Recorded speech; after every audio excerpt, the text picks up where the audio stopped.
What we have here on display is one of the largest improvements in the harvesting of grain here in the Pacific Northwest.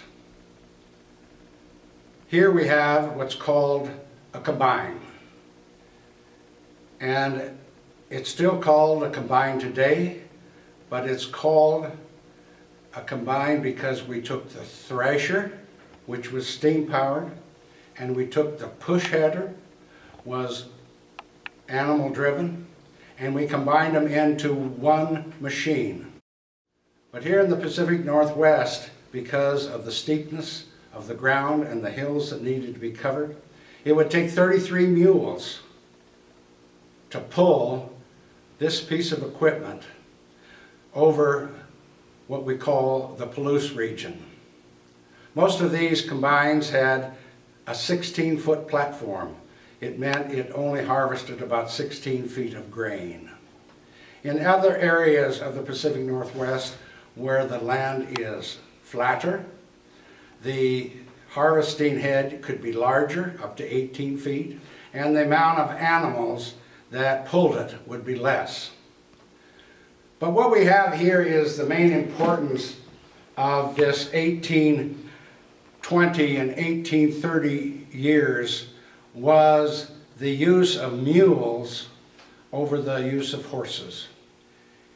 In around 1910, we had what we call the equine fever that killed many horses in the agricultural field. That was a great loss to most of the farmers because they had to resupply their large herds of horses.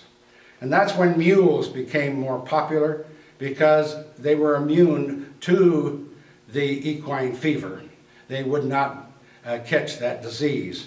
Plus, when you watered a mule would not founder itself on the water. It would only drink what was necessary. And the mule converted feed so much better than a horse would. So the mule would be a better use of the feed that was available in this endeavor. Here we have 33 mules. This in here is the number one mule in the team. This is the mule that led all. They've only got two reins. The reins go back to the driver, and this is the one that steers the whole 33 head. In the developing of mules, you take a quality quarter horse, quality Morgans, and those would be the mares for a Spanish Jack. The horse, she would have 64 chromosomes, and the Spanish Jack would have 62 chromosomes. So you have an offspring, which is the mule. It has 33 chromosomes, and it will not reproduce.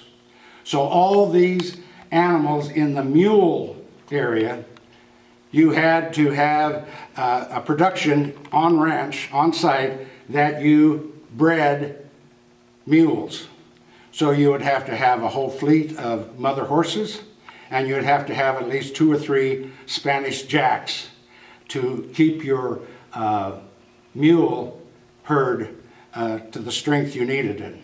Mules here on the rear of this hitch of mules is a special mule.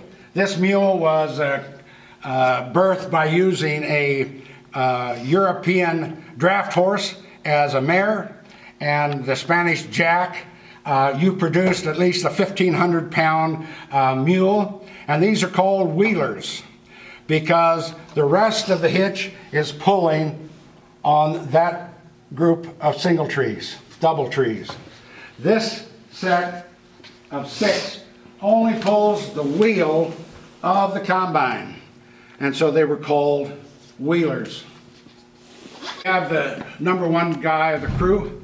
We call him a mule skinner, and he took care of this hitch of mules, And alongside of him there, the header tender boy, in the morning he would go out and collect rocks, and he'd put them in the rock box next to the mule skinner.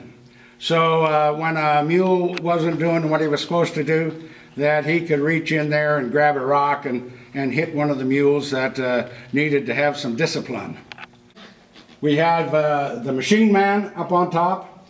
He operated the machine and said how it thrashed. Then we got the sack jigger up here who would put the wheat into the sack, jig it down, and he'd hand it to the sack sewer, which would drop it on the elevator. The elevator would be dumped every so often up on top of the ridge where they could get to it with a wagon. This here cut the crew down from at least 15 to 20 per header box, cut it down to 5. So there was a great reduction in labor with the combining of the push header and the harvester.